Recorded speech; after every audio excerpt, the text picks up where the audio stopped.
거룩하고 새로운 상상이라는 시리즈로 말씀을 계속 전해오고 있습니다. 생각보다 많이 길어졌습니다.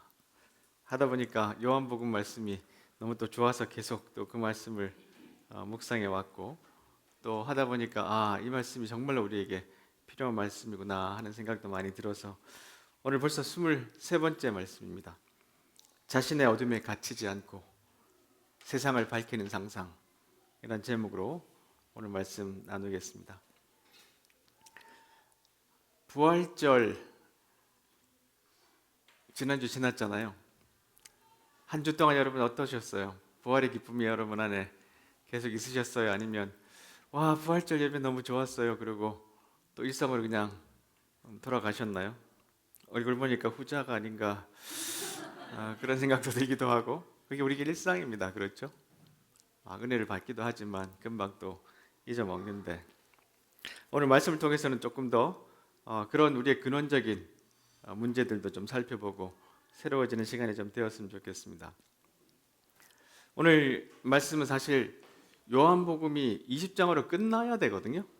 예수님 부활하시고 이제 그 무덤에서 사람들이 찾아가서 정말로 부활하셨구나, 그리고 끝을 맺어야 되는데 21장이 부록으로 붙었습니다.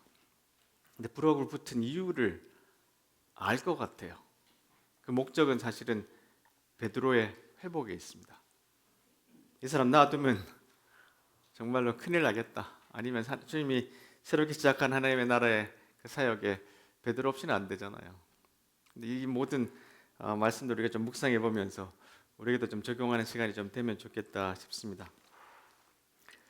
자, 첫 번째로 우리가 좀 살펴볼 것은 수지자 베드로. 베드로는 모든 제자들의 리더였습니다. 그렇죠? 근데 난파했어요. 그러니까 배가 가다가 이렇게 침몰해 버립니다. 예수님이 잡히시던 그 밤에 베드로는 예수님을 3번이나 부인하죠. 74절 75절에 보니까 저주하며 말했다 그럽니다. 3번째는 나는 그 사람을 모르고, 근데 저주의 수준이니까 사실은 훨씬 더 강한 어조로 그런 인간 절대 모릅니다. 근데 마침 그때 숱하게 울죠. 막 이제 흐느껴 우는데 원어에 보면 비통하게, 영어로 하면 bitterly sobbed 아니면 wept 그렇게 표현되어 있는데요. 우리말로 하면 이제 새로운 그 메시지 성경에서는 하염없이 흐느껴 울고 울었다, 그렇게 기록되어 있습니다. 완전히 무너진 거죠. 톰 라이트 주교가 이렇게 좀 해석을 했는데요. 우리를 지금 21장까지 데려온 두 본문을 떠올려 보라. 13장에서 베드로는 적어도 자기만은 예수님께 충성하겠노라고 호언장담하며 큰 소리쳤다. 그는 예수님을 실망시키지 않을 것이다. 그분이 어디를 가시든 감옥이든 죽음이든 어디든 따라가려고 한다. 사실 그는 예수님을 위해 목숨까지 기꺼이 내놓을 태세였다. 그런데 18장에서 우리는 베드로가 애쓰다 실패하는 모습을 안타깝게 지켜본다. 그는 뒤따라가지만 그곳에 이르러 모든 일이 끔찍하게 틀어진다. 그런 다음 그는 상황이 악화되기 전에 얼른 빠져나오지 못하고 어물쩍대다 다시 실책을 범한다. 그 뒤에 다시 한번 그는 자기가 예수님의 제자 중에 하나가 아니라고 3번이나 부인한다. 제자 중에 하나라니? 그는 1인자로 인정받았다. 그때 닭이 운다. 근데 이 모든 일이 숯불 곁에서 벌어졌습니다. 4월에 좀 추웠던 거 봐요. 베드로가 그 추위를 피해서 숯불 옆에 앉았다가 이런 일을 겪었죠. 차가운 4월의 공기를 가리며 풍기는 숯불의 냄새를 떠올려 보라. 스스로 부끄럽고 부하가 나서 밖으로 나가는 베드로를 생각해 보라. 그는 예수님이 아신다는 걸 알고 있다. 눈이 마주쳤다는 말씀도 기록되어 있잖아요. 사랑받은 제자가 안다는 걸 알고 있다. 하나님이 아신다는 걸 알고 있다. 그리고 이튿날 예수께 일어난 일을 듣는다. 제 아무리 부활이 일어났다 한들 마술봉을 흔들어 그 기억을 지울 수는 없다. 자기가 아무리 무슨 짓을 해도 그날 밤의 기억은 자기에게 오랫동안 따라다녔죠. 그 일이 재현되어 하나님의 치유 속으로 잠기기 전까지는 어떤 것도 그럴 수 없다. 자, 이렇게 베드로는 수지자였다가 예수님을 그렇게 부인하고 저주하면서 난파했어요. 그러다 보니까 자기의 의심, 자기 적절성, 이 모든 것이 다 상실됐고 목적도 살아갈 의미도 희미해졌어요. 이렇게 난파한 이제 베드로가 그 여파로 시들해져 버렸어요. 삶이 시들해졌어요. 그 전과 달라요. 보세요. 이 일이 일어난 다음에 베드로가 나 물고기 잡으러 간다. 그리고 갈릴리로 갔습니다. 원래 이 베드로는 물고기 잡으며 살았잖아요. 근데 지금 이 물고기를 잡으러 가는 모습을 보면 아주 낭망한 사람, 더 이상 이제 삶의 의미를 찾기가 어려운 사람. 그래서 이제 무엇을 할까 하다가 그럼 옛날로 돌아가야지 하고 자기 집으로 터벅터벅 돌아간 사람. 근데 고기를 잡는데도 옛날처럼 재미가 없겠죠.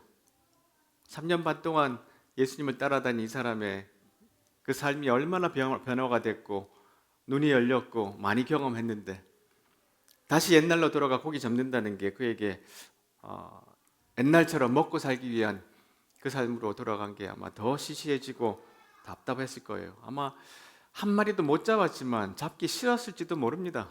대충 그랬을지도 몰라요. 시들해졌습니다. 자, 지난번에 제가 한번 인용한 적이 있는데 무엇이 나를 살아있게 만드는가 하는 책에서 코리 키스라는 저자가 이런 이야기 합니다. 우울증의 기준에 부합하지 않는 수많은 사람, 우울증도 아니에요. 그런데 시들함에 빠져 있는 사람들이 많다. 삶의 목적 의식이 없으면서도 우울증 증상이 나타나지 않을 수도 있다. 시들함에 빠진 사람은 흔히 자기 삶을 통제할 수 없다고 느끼고 앞으로 무엇을 원하는지도 분명히 알지 못하며 크고 작은 일을 앞두고 아무런 결정을 내리지 못하고 멈칫거린다. 지금 이 베드로의 삶이 지금 이렇게 된 거예요. 보세요. 자기 삶을 통제할 수도 없어요. 어떻게 해야 되는지 모르고 앞으로 어떻게 살아야 될지도 확실하지 않아요. 그리고 큰 결정도 못 내려요. 제자들의 리더로서 예수님 맡기고 한 일들을 잘 감당해야 되는데 지금 이 상태로는 안 되는 거예요. 근데 이런 원인은 여러 가지가 있잖아요. 많은 죄를 지은 사람도 있고 큰 실수를 한 사람도 있고 과거에 하지 말아야 될 여러 가지 일들을 한 그 기억 때문에 지금 이렇게 시들해지고 주저앉아 있을 수 있는 경험들, 그게 크든지 작든지 우리 모두에게 다 있습니다. 자, 자존감의 6기둥이라는 책에서 브랜들이라는 저자는 이렇게 이야기합니다. 우리는 자신의 어두운 면은 물론 밝은 면에서도 달아나려 한다. 이 어두운 면에서 지금 도망갔잖아요. 근데 종종 우리는 밝은 면, 이렇게 어두운 면도 갖고 있고 동시에 밝은 면도 동시에 존재하는데 베드로 같으면 예수님을 부인하긴 했지만 3년 반 동안 예수님께서 길러내신 충분한 밝은 면들이 있는데도 사람의 특징은 이 밝은 면에서도 도망간다는 거예요. 왜냐하면 이 죄 때문에, 실수 때문에, 부족함 때문에, 자기 의심 때문에 밝은 면에서조차 도망치려 합니다. 자신을 돋보이게 하거나 홀로 남겨지게 할 조짐이 보이는 모든 것과 내면의 영혼을 깨우는 외침, 더 높은 의식 수준으로 나아가라는 요청, 더 높은 차원의 자아 통합에 이르라는 요구에서 도망친다. 더 좋은 길로 가라 하는 모든 요구에서도 도망쳐버려요. 자신을 상대로 저지르는 가장 큰 범죄는 자기 결점을 부인하고 부정하는 것이 아니라 두렵다는 이유로 자신의 위대함을 부인하고 부정하는 것이다. 그런데 이것이 자기 수용이 충분히 실현되면 자기 안에 가장 나쁜 부분은 물론이고 최고라고 여기는 부분도 피하지 않고 받아들이게 된다. 이런 경험도 우리에게 있지 않습니까? 그렇죠. 이 베드로는 지금 복합적인 거예요. 어두운 면들이 있어서 거기서 도망쳤는데 그것 때문에 자기 안에 있는 수많은 훈련과 부르심과 예수님의 그 초청에도 다 도망쳐버리는 결과를 가져옵니다. 자신을 상대로 저지르는 가장 큰 범죄가 두렵다는 이유로 자신의 위대함을 부인하고 부정하는 것. 이런 상황에서 지금 베드로는 갈 길 모르고 지금 헤매고 있습니다.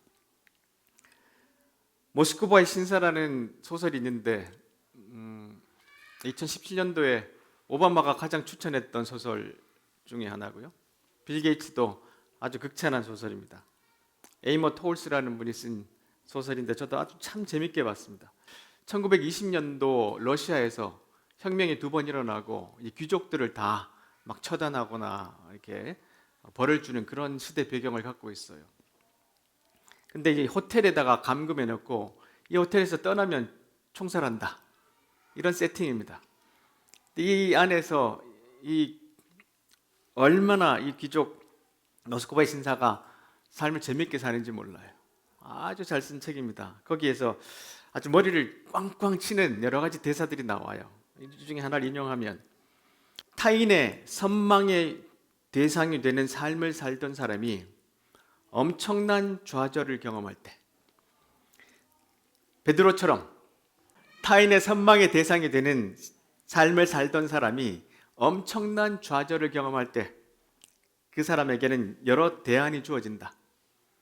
수치감에 사로잡힌 사람이라면 자신의 처지에 닥친 모든 변화의 증거들을 감추려 할 것이다. 따라서 그동안 모은 돈을 도박으로 몽땅 날려버린 상인이라면 고급스러운 양복을 한 벌밖에 없나 봅니다. 달아 해질 때까지 입으면서 이미 오래전에 회원권이 말소된 전용 클럽에서의 무용담을 줄줄이 늘어놓을 것이다. 아, 내가 과거에 어땠는데, 나 어디 다녔는데, 나 어떤 걸 갖고 있었는데, 나 어디 가봤는데, 그런 무용담을 막 늘어놓는 삶으로 인생을 낭비하겠죠. 만약 자기 연민에 빠진 자라면 자신이 축복을 누리며 살았던 세상으로부터 물러날 것이다. 도망가는 거예요. 아내 때문에 사회적 수모를 당하고 오랜 세월 고통을 겪은 남편이라면 집을 떠나 도시 반대편에 작고 음침한 아파트로 이사할 것이다. 모두 이런 이제 타인의 선망이 되었다가 어려움을 겪게 된 사람, 이 사람들이 겪는 내면의 모습들을 이렇게 설명해 주는 거죠. 수치감에 도망쳐버리고 숨어버린다는 겁니다. 그러면서 인생을 그냥 주절주절, 옛날에 내가 예수라는 분을 만났는데 그분 병 참 잘 고쳤지. 그 사람은 참 가난하고 어려운 사람들하고 잘 어울리셨어. 그때 참 좋았지. 이러고 평생 거기 놨고 술 한잔하고 땡깡 부리다가 살았을지 모릅니다. 그렇죠? 자, 그런데 예수님이 그냥 안 놔주시죠. 데자뷰가 일어납니다. 이 데자뷰라는 게 이제 보통 현재 경험, 지금 내가 겪는 게 옛날에도 있었던 것 같은데 이런 경험 종종 하시잖아요. 이걸 말할 때 그냥 통칭해서 데자뷰라 그러는데 사실 이 지금 장면, 오늘 요한복음 이 장면은 누가복음에서 먼저 설명을 좀 해놨어요. 예수님이 베드로를 처음 만날 때 아주 비슷한 장면들이 있잖아요. 오늘 요한복음에도 예수님께서 호숫가에 쓰셔서 물고기 좀 잡았냐라고 물으시잖아요. 근데 이 장면이 누가복음에 기록되어 있습니다. 그렇죠? 예수님이 처음 이제 베드로를 부르실 때도 고기 좀 잡으셨나요? 그러니까 우리 밤새도록 수고했지만 한 마리도 못 잡았습니다. 그러니까 오른쪽에 그물을 내리세요. 그러니까 이렇게 큰 물고기를 잡는 상황이 되었었죠. 이렇게 이제 제자들이 예수님의 말씀을 듣고 물고기를 잡으니까 그때 베드로의 반응이 뭐였나 하면 이분 특별하신 분 같다. 그래서 주님 제게서 떠나십시오. 저는 죄인입니다. 막 그렇게 하고 그때 제가 말씀 한번 드렸던 신의 현존, 이분은 신의 아들이다라는 느낌을 이렇게 불현듯 스쳐가면서 받는 거예요. 그러니까 거기에 엎드렸습니다. 그러니까 예수님께서 두려워하지 마라. 이제부터 너는 사람을 낚을 것이다. 새로운 소명을 줬잖아요. 그러니까 이게 데자뷰. 지금 이제 예수님이 그 장면을 그대로 다시 한번 재현시키시면서 너 처음에 그렇게 나한테 부르심 받았잖아 하고 회복을 시작하십니다. 사랑이 행복하다는 책에서 데이비드 벤너라는 분이 이렇게 말하네요. 마지못해 억지로 결심하는 식의 의탁은 부모에게도 그러하듯 하나님께 기쁨이 되지 못한다. 아마 처음에 부르심을 받았던 거는 자의가 아니었잖아요. 그렇죠? 예수님이 딱 보시고 불렀잖아요. 그때면 아마 억지로 이렇게 마지못해 가지 않았나 그런 생각이 좀 들기도 해요. 그뿐만 아니라 억지로 결심하는 식은 우리가 바라는 활력과 성취감을 주지 못한다. 이는 고작 우리 이기심을 더욱 강화시키고 우리를 더 완고하고 교만하게 만들 뿐이다. 이런 모습으로 이제 베드로가 한 4년 반을 또 살았지 않았나 싶어요. 의탁하는 마음에서 흘러나오는 순종은 그것과는 전혀 다르다. 의지력과 결심이 아닌 사랑이 바로 우리가 원하고 행하는 것들의 동기가 된다. 이것이 바로 기독교 영성이 말하는 진정한 변화의 모습이다. 이러한 변화는 언제나 내면에서 시작되어 겉으로 드러난다. 그리고 언제나 사랑만이 그러한 변화의 근원이고 동기이며 표현이다. 이제 베드로가 새로운 차원을 경험합니다. 예수라는 분이 나를 불렀고 내가 리더로서 억지로 이 길을 가야 할지 몰라서 나의 그 주님을 따라가는 것이 부담되고 힘들었을지도 모르는데, 아니면 내가 좋은 자리를 차지하게 되는 그런 결과를 내가 얻을 수도 있을지 모르는데, 이런 조금 1차원적인 생각으로 예수님을 따랐어요. 근데 이 과정을 겪고 나니까 이 동기가 뭐냐 하면 온전한 순종인데 바로 사랑이라는 거구나. 예수님이란 분이 지금 찾아와서 나에게 사랑으로 찾아오셔서 나를 회복시키는구나. 이것을 경험하게 되고 나니까 베드로가 새로운 차원으로 변화가 되고 있는 것입니다. 자, 보세요. 무너짐. 아까 제가 이제 난파했다라는 표현을 썼는데 그 난파라는 글귀를 이 책에서 가져왔어요. 난파, wrecked, 가라앉았다는 거죠. 파손했다는 거예요. 자, 이런 무너짐은 현 상태에서 깨어나는 것이다. 무너짐은 단순한 말을 넘어서는 변화를 뜻한다. 전혀 다른 종류의 삶을 살게 되었다는 뜻이다. 바늘귀를 통과하라고 말씀하시는 선생의 발자취를 쫓는다는 뜻이다. 고통을 만나면서 여기에 말려드는 경우가 많다. 그 과정은 끔찍하고 추하고 고통스럽기 이를 데 없지만 동시에 아름답기도 하다. 무너짐은 현실적이며 힘들고 진실하다. 무엇보다도 우리에게 꼭 필요하다. 이 난파라는 책은 사실은 아름다운 무너짐에 대한 이야기를 다 기술하고 있습니다. 실수하고 죄를 지어서 무너진 게 아니라 자기가 여행 갔다가 거기서 노숙자들 돕는 사람들을 보고 삶이 확 변화하는 그런 무너짐이에요. 아름다운 무너짐. 그것조차도 또한 이렇게 실수해서 무너짐조차도 사실은 우리에게 꼭 필요한 거예요. 그래서 우리는 날마다 무너지잖아요. 날마다 난파를 하고 있습니다. 여러분, 이번 주에 이제 교황께서 선종하셨습니다. 88세로.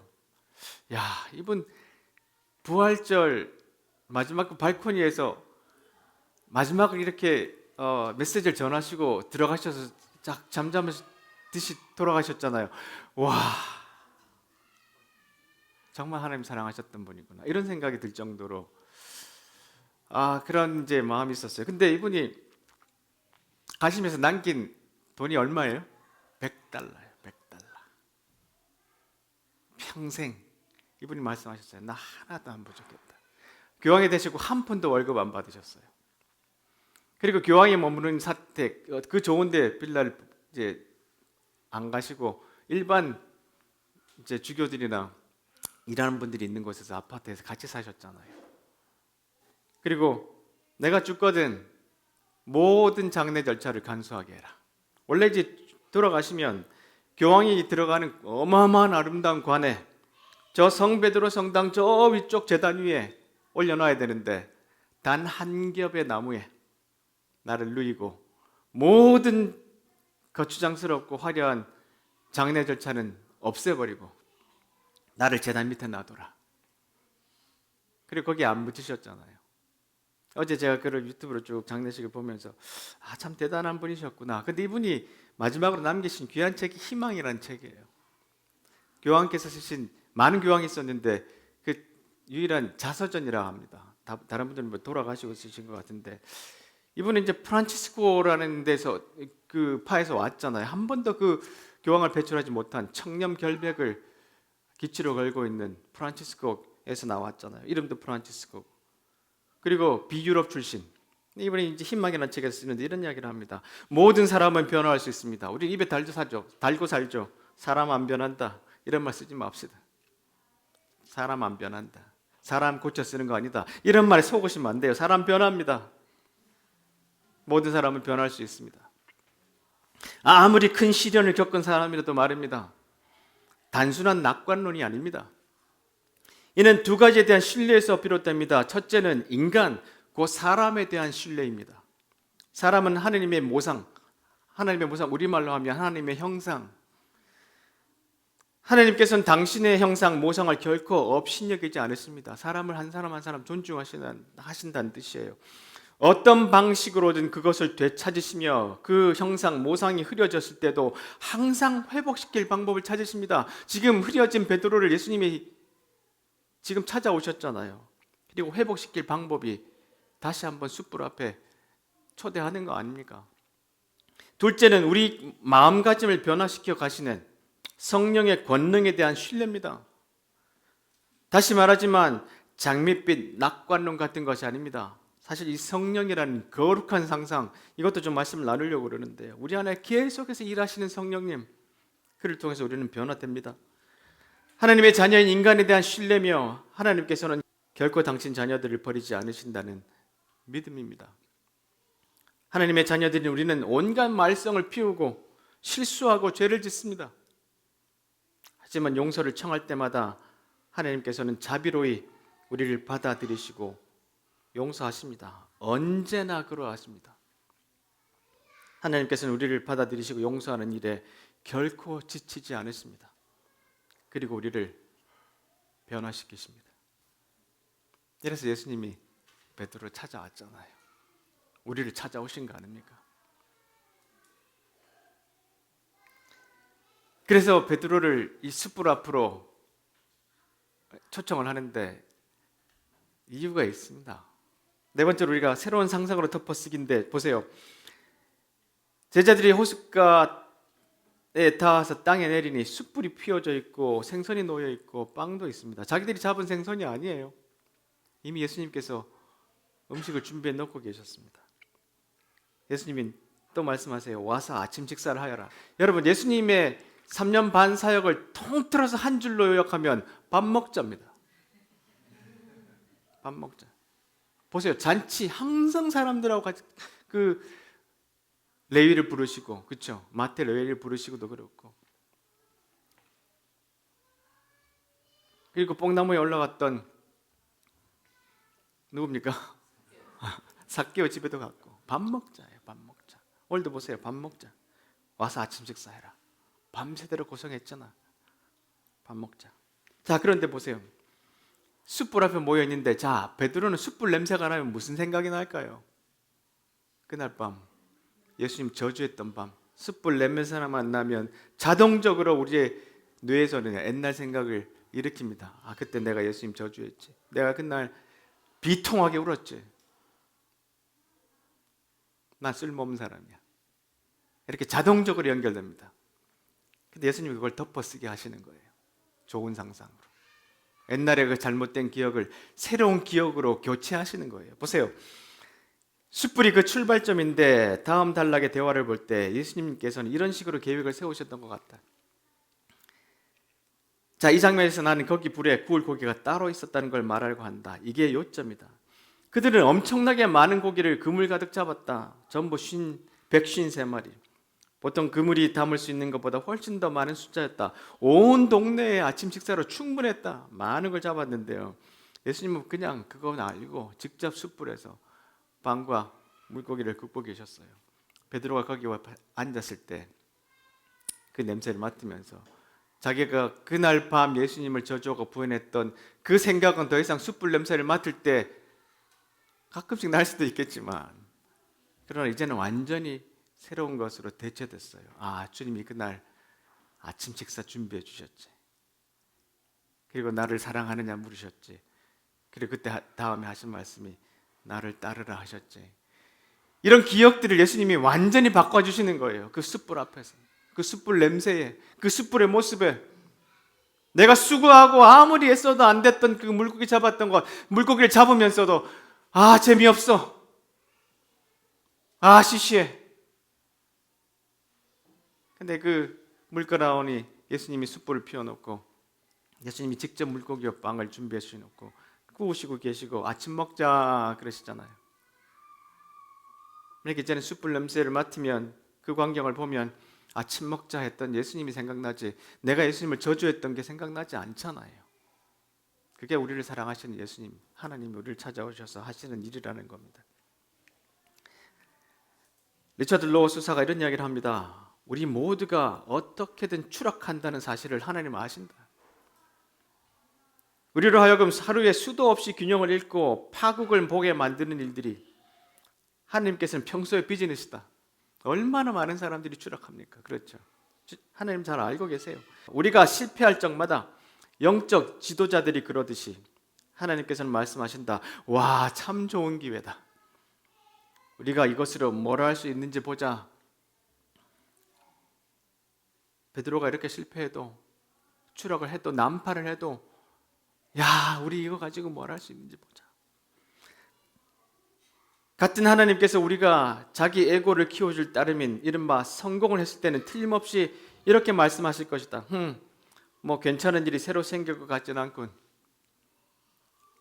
성공을 해봐야 거기서 얻는 건 그냥 지시한 일들 뿐인 것 같아요. 몰락과 실패는 인간들 사이에서 균형을 잡아주는 평행장치다. 성공은 그 반대일 뿐이다. 건강한 공동체와 신뢰는 남보다 우월한 우리가 아니라 남들과 같이 고통당하는 우리 둘레에서 형성되는 거다. 그 추락해도 자기 의심에, 자기 적절성에 의심하지 말고 이거 가지고 주님이 어떻게 하실 건가 하고 주님 앞에 나아가는 우리의 모습, 그게 진짜 회개입니다. 그게 진짜 회개예요. 두 번째 산에서 데이비드 브룩스가 이런 이야기합니다. 이 표현도 너무 좋은데요. 자아의 자기가 소멸하고, 베드로가 이제 막 제일 좋은 자리 가지려고 그랬잖아요. 아, 이제 참 내가 떴구나, 성공했구나. 자아의 자기가 소멸하고 실패하면서 심장과 영혼이 등장할 때 사람들은 두 번째 산에 오를 준비를 끝낸다. 첫 번째 막 내다 뭐 이런 삶을 좀 살았다가 이제는 그것을 뒤로하고 진짜 주님이 준비한 두 번째 산에 오를 준비를 끝내는데, 이때 사람들은 이것을 또 다른 등반이라고 말하지 않는다. 사람들은 이것을 추락이라고 말한다.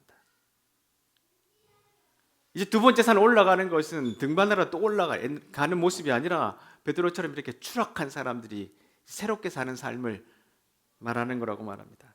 그 다행스러운 추락으로 자기를 밀어넣기 위해서는 사람들은 대부분 지진이 필요하다. 이렇게 해서 이제 우리가 할 일은 훨씬 더 큰 어떤 것들에 패배하는 것이다. 누군가가 우리를 붙잡아서 우리에게 길을 보여주도록 하려면 우리는 인생을 믿고 소명에 공손하게 무릎을 꿇어야 한다. 베드로는 이렇게 이제 주님이 정말로 이 사람을 쓸 수 있는 두 번째 산을 갈 준비가 그 내면 안에 생기기 시작했어요. 큰 추락을 경험하고 난 다음에 우리도 마찬가지입니다. 실수하고 실패하고 좌절할 때 그걸 통해서 주님이 뭘 일하시잖아요. 그래야 이제 주님의 방식으로, 그것이 사랑입니다만, 주님 이끄시는 소명을 향해서 나아갈 수 있는 진짜 주님의 제자가 되는 거죠. 자, 그래서 그 다음에 주님이 그때 이제 이야기를 하시죠. 예수님이 쫓아와서 야, 너 나를 3번이나 부인하고 정신 차려, 날 따라. 그랬으면 베드로는 평생 억지로 짐스럽게 살다가 어려움을 당했겠죠. 그런데 주님이 눈을 맞추시고 숯불 준비하시고 새롭게 하셔가지고 기억을 새로 갈아엎으시고 새로운 상상으로 채우시고 이제 그 마음에 충분한 동기를 허락하시고 자, 이제 나를 따라라. 근데 첫 번째 물으시는 게 뭐예요? 네가 나를 사랑하느냐? 나를 사랑하느냐? 왜냐하면 예수님이 사랑을 지금 보여주셨잖아요. 아까 교황께서 말씀하셨던 것처럼 그 주님의 사랑으로 찾아오셔서 우리를 변화시켜 주셨잖아요. 그러니까 베드로를 3번 질문하는데 여러 가지 해석이 있습니다만은 이것도 이 베드로의 기억을 갈아엎는 것 같아요. 3번 부인한 것에 다 예수님이 사랑으로 대체한 다음에 이제는 그 3번 그러면 3번 부인 이게 아니라 3번 고백 이렇게 변하게 만드신 거죠. 자, 사랑이 행복하다 이 책에서 이런 이야기 합니다. 예수님의 이야기는 인격화된 사랑 이야기다. 단순히 그분이 명령하신 것을 행하려고만 한다면, 단순히 그분의 삶의 모범을 따라가려고 한다면 우리는 핵심을 놓치고 말 것이다. 핵심을 놓칠 뿐만 아니라 힘들겠죠. 짐되겠죠. 수고하고 무거운 짐진 자들아 다 내게로 오라. 내 먹이는 쉽고 가볍다. 그렇지 않겠죠. 근데 그 사랑을 알게 되면 달라진다는 거예요. 그분의 삶은 그분 자신의 근원을 보여준다. 하나님의 사랑이 인격화된 것으로 이해할 때에 그분의 삶을 비로소 이해할 수 있다. 그러나 진정으로 사랑을 대면한다는 것을 예수님을 우리 마음에 모시고 교회에 출석하며 예수님의 명령에 순복하는 것 등과 동일시해서는 안 된다. 우리를 변화시키는 것은 사랑의 체험이다. 하나님의 사랑 안에 있으면서 아무런 영향을 받지 않을 수는 없다. 우리가 하나님의 사랑 안에 있으면서 안 변한다. 그럼 뭔가 우리가 예수님을 믿는 방식이 잘못되어 있는 거예요. 베드로가 이 모든 경험을 한 다음에 베드로전서에 이렇게 이야기를 합니다. 무엇보다도 서로를 깊이 사랑하십시오. 베드로가 이 말을 합니다. 사랑은 다른 사람의 허물과 죄를 덮어줍니다. 베드로가 경험한 거예요. 이 사랑을 경험해야 우리의 삶이 변화된다는 거예요. 교회에 왔다 갔다 해도 우리가 아무리 좋은 말씀을 외우고 배워도 성경을 100번, 1000번 통독해도 이거 경험 안 하면 종교생활 하는 겁니다. 변화는 진정한 깊은 변화는 일어나지 않아요. 자, 교황께서 이런 말씀하셨어요. 지금도 저는 잘못을 저지릅니다. 그래서 15일마다 20일마다 고해 성사를 받습니다. 교황이 누구한테 고해 성사를 받아요? 가장 높은데. 근데도 겸손하게 그 담당이 되는 주교한테 가서 신부에 가서 자기 죄를 고백합니다. 고해 성사를 받는 이유는 하나님의 자비가 여전히 제 위에 머물러 있다는 것을 느끼고 싶기 때문입니다. 겸손하게 낮아지는 거죠. 우리는 하나님과 그분의 자비를 신뢰해야 합니다. 그 자비는 우리를 변화시킬 힘이 있습니다. 언제나 말입니다. 그리고 하나님께서는 법령이 아닌 어루만지심으로 용서합니다. 그 사랑을 우리가 경험해야 합니다. 데이비드 브룩스가 이런 말을 합니다. 낡은 자아가 사라지고 나면, 그 사랑을 받고 자비를 얻고 내가 이제 낡은 자아가 사라지고 나면 심장과 영혼이 나서서 통제권을 장악할 공간을 확보한다. 영혼이라고 표현하죠. 심장과 영혼. 과거의 욕구들은 폐기되고 더 큰 욕구들이 형성된다. 이런 움직임은 내면을 심화하고 외면을 확장한다 라고 심리학자가 이야기합니다. 자기 내면으로 들어가면 오로지 다른 사람들을 사랑하고 또 이들에게 봉사할 때 비로소 완성될 수 있는 여러 소망들이 거기에 있음을 깨닫는다. 시인 릴케가 이렇게 말했대요. 바로 그때 내 안에 두 번째 인생, 시간이 흘러도 변하지 않는 더 큰 인생으로 들어갈 공간이 있음을 깨닫는다. 실패하고 실수하고 죄 짓고 난 다음에 내 심장이 쪼그라들어서 주님이 일하실 공간이 하나도 없어졌잖아요. 도망가 버렸잖아요. 시들해졌잖아요. 어디로 갈지 어떻게 살아야 될지 몰랐잖아요, 베드로가. 근데 그 심장이 이제는 영원히 예수님의 사랑으로 커져서 예수님 일할 공간들이 생긴 거예요. 새로운 삶을 살아갈 그 더 큰 인생의 목적이 들었을 공간이 생겼습니다. 이게 우리의 오늘 예배에 또 말씀을 듣고 난 다음에 생기는 결과라고 믿어요. 파커 제이 파머도 이런 이야기를 했습니다. 진정한 소명, 이렇게 얻은 그 두 번째 산을 올라갈 그 여유를 얻은 그 진정한 소명은 자아와 봉사를 하나로 결합한다. 프레드릭 뷰커너가 이런 이야기를 했어요. 소명이란 마음 깊은 곳에서의 기쁨과 세상의 절실한 요구가 만나는 지점, 그게 소명이래요. 마음 깊은 곳에 내가 뭘 할 때 기뻐야 하는 것과 그것이 세상에 필요가 있는 것이 만나면 그게 내가 할 일이에요. 내가 뭐하고 살까? 이제 내가 어떻게 살아야 하나? 베드로에게 네가 마음 깊은 곳에서 이제는 주님을 만나 사랑이 충만한 사람으로 변했잖아. 나를 사랑하느냐? 그 다음에 나를 따르라 그랬잖아요. 그것이 뭐냐면 세상의 절실한 요구, 예수님이 하셨던 모습으로 살아가라, 나를 따르라. 이 뷰커너의 정의는 소명이란 자아에서 시작해서, 사랑으로 변화된 자아에서 시작해서 세상의 요구, 예수님을 따라가는 그 요구에 따라 향해 가는 건데, 현명하게도 소명의 시작 지점을 제대로 본 것이다. 소명의 시작은 세상이 원하는 바가 아니라 인간 자아의 본성으로부터 비롯된다는 것을, 그것은 바로 자아에게 신이 창조한 선물로 이 땅에 태어났음을 깨닫는 크나큰 기쁨을 안겨주는 것에서 시작한다. 베드로가 먼저 나를 사랑하느냐를 통해서 이것을 먼저 경험했어요.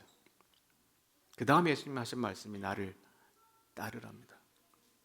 내 안에서 일어나는 기쁨, 주님을 향한 사랑, 그것이 솟구치는 그것들을 새롭게 경험한 추락한 이후에 예수님께서 우리의 기억을 새로 만드시는 그 과정을 통해서 사랑으로 나를 용서하시구나, 그의 자비가 나를 변화시키는구나 라는 걸 온전히 체험하고 난 다음에 그 다음에 나를 따르라, 내 양을 먹이라 하셨던 겁니다. 교황께서 이렇게 말씀하셨어요. 이거 다 같이 읽어봅시다. 시작. 진정한 희망이란 어둠 속에 갇히지 않고 과거에 발목 잡히지 않으며 현재에 안주하지 않고 내일을 밝게 바라볼 줄 아는 마음의 힘입니다. 이건 보통 사람이 할 수 있는 말이 아닙니다. 그냥 책상에 앉아서 쓸 수 있는 말이 아니에요. 평생 이렇게 사신 분이, 주님을 섬기고 살았던 분이 어둠 속에 갇히지 않는다. 베드로가 과거의 어둠 속에 지금 갇혀 있었잖아요. 그 숯불 앞에서 주님을 저주했던 그 어둠 속에 갇혀 있었잖아요. 과거가 자기의 발목을 붙잡았잖아요. 자기 의심이 생겼어요. 난 더 이상 주님을 따라가는 그 일을 못해. 나는 제자의 리더로서 자격이 없어. 자기 의심이 생겼어요. 그리고 지금 물고기 잡으러 갔잖아요. 현재에 안주하지 않고 내일을 밝게 바라보는, 그것이 누구요? 하나님의 사랑으로 말미암아 변화된 내 모습, 주님의 형상으로 변화된 내 모습, 그걸로 다시 한번 출발할 수 있는 그 힘, 그것이 진정한 희망이라고 그랬어요. 이것이 주님이 우리를 갖게 하시는, 또한 주님의 축복이고 은혜가 아닌가 싶어요. 말씀을 맺으면서 마지막 일주라는 책에서 했던 마지막 말, 예수님은 상징적인 언어로 베드로가 예수님처럼 십자가에 달려 순교하게 될 것이라고 말해줬어요. 그 다음에 그 대화가 어떻게 끝나냐면 나를 따라라, 두 번 이 말씀하셨어요. 이게 요한복음에 기록된 예수님의 마지막 말씀이에요. 자, 우리가 거룩한 상상, 새로운 상상에 대한 얘기를 하면서 많은 이야기를 했습니다. 그 마지막, 물론 이제 또 성령님에 대한 이야기를 하겠지만 이 요한복음의 마지막 말씀이 나를 따라라. 이 새로운 상상들을 해왔던 내 삶을 보고 베드로야, 너도 새로운 상상 해보렴, 이렇게 초대합니다. 우리도 그 초대에 응하는 우리의 삶이 되기를 간절히 축복합니다. 기도하겠습니다.